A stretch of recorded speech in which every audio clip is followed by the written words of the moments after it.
What's up guys and welcome. You are watching Fazi Fitness.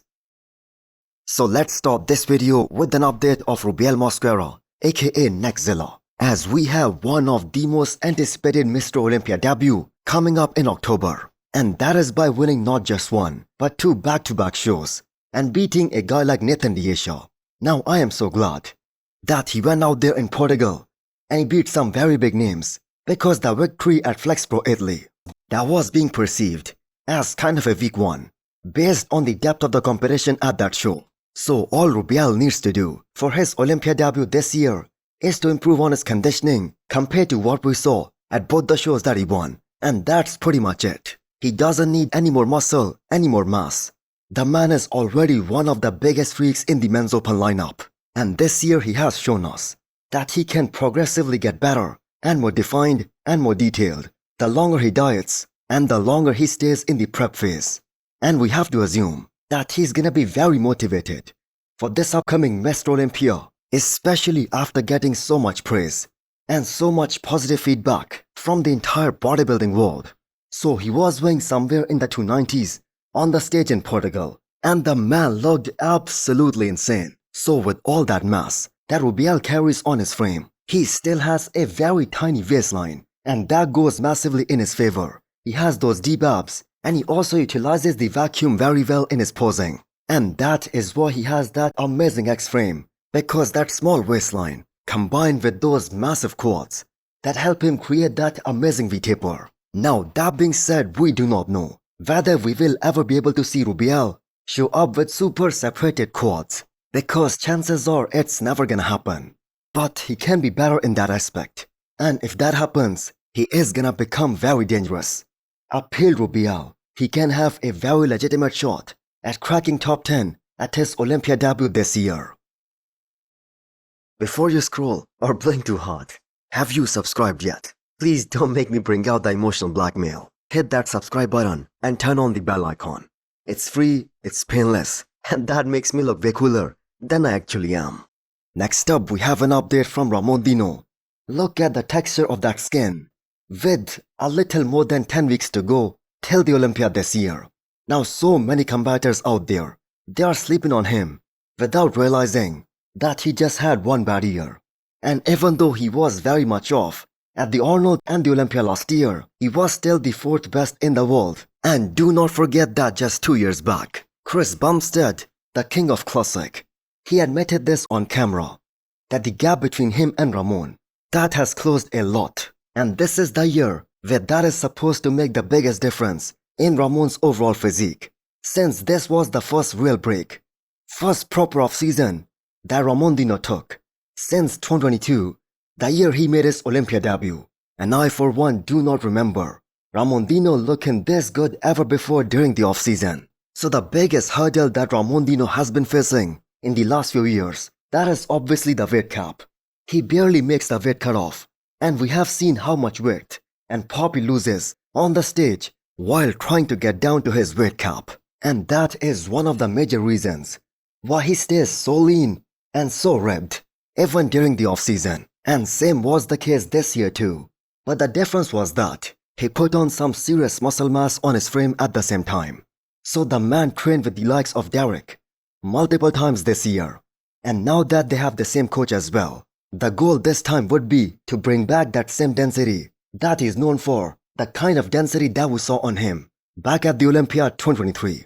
And I am very certain that this time he's gonna be very improved in terms of his posing and presentation too. And that is an absolute necessity if Ramondino wants to fight for the Olympia title this year. Next up, we have an update from Blessing Awodibu. Now that is a superb look for Blessing. The man is looking very big and very lean at the same time. And the whole point of going into the improvement season, that was to get better, but at the same time, try and not to blow up to 320 pounds and an out-of-shape bodybuilder, because that literally served him no purpose whatsoever. In fact, it kind of went against him, because we saw how his obliques and his waistline, they were totally ruined. And in turn, the entire symmetry on him, that looked terrible at the Legion Sports. Now we must admit that Blessing's upper back, that looks absolutely insane. So those right there are some slabs of meat with an amazing amount of density and muscle maturity right there. But he has to make sure that he holds on to all that muscle while getting stage ready. As the look that he brought at this past Legend Sports, that was more or less, I'm gonna say 4 weeks out, especially in terms of conditioning. And neither him nor his coach, Stefan, they got any idea on whether they were actually able to improve, especially in terms of the size on his quads, on his legs. Now it was probably a good call by Blessing and his coach not to do shows like Tampa Pro and Texas Pro, because we all saw the level of competition and how some of the former Olympians, they weren't even able to make top 5 in that lineup. Now I'm gonna be very honest here, as amazing and as great Blessing looked back in 2022 when he won the Indy Pro and the New York Pro, that same physique, that just would not have won any show, especially the ones like Tampa Pro or the one that is happening this weekend, the Texas Pro. I mean, just take a look at the guy whom he beat at the New York Pro back in 2022. It was Andrea Presti, who we all know has also been struggling a lot to win a show since last year. Now that being said, Blessing's fate is all dependent on how far his legs can improve.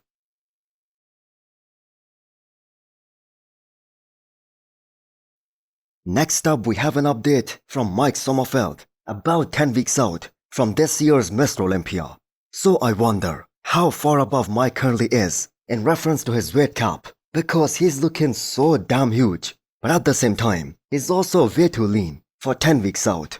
I mean, he has feathers in his quads, clearly defined abs. Now Mike doesn't get the respect that he fully deserves when he is one of the most impressive guy right now in that entire classic physique. So there are only a handful of guys who have won the Arnold title, and Mike is one of them. And not only did he win that show, he absolutely dominated the lineup. And the craziest part is that he was actually very sick just 1 week before the Arnold. So him and his coach Neil Hill, they have proved that they have the winning formula now, as we saw Mike peaking perfectly for 2 shows back to back, the Olympia and the Arnold. And he did a very smart thing of skipping the Pittsburgh Pro, because I think he probably would have burnt out by the time Olympia came if he did that show too. Now we know history will be made at the Olympia in October in Classic, as we're gonna have a new Classic Physique champion after a 6 years long reign of Chris Bumstead.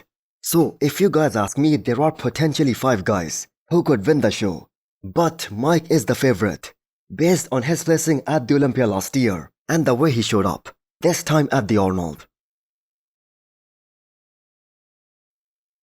Next up, we have a 10 weeks out physique update from Josema Beast.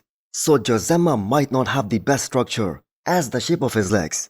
They're just simply on the ideal to create that X-frame. But on the flip side, there is no one who can get more shredded than him. So Josema Beast did 2 shows this year, the Pittsburgh Pro and the New York Pro, where he challenged Terence Ruffin. But he was unable to beat Terence in either one of those shows. In fact, Terence won the New York Pro with perfect scores, in opposed to the Pittsburgh Pro, where there was only a 1-point difference between both these amazing athletes. Now we have no idea what kind of a mindset Josema Beast or any other athlete they have starting the Olympia prep this time, knowing that the only way to get into that Olympia top 5 is if some of those guys who are structurally superior than him, they miss their mark and they coming off. Now that is 100% a possibility. Josema is a guy who is gonna expose you big time if you miss the conditioning perspective, even by a tiny bit.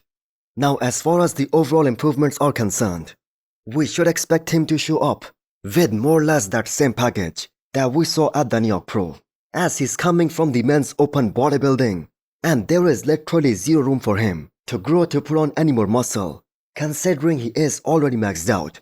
So hit the thumbs up button if you liked the video, and smash the subscribe button if you wanna come back for more. Thanks for watching.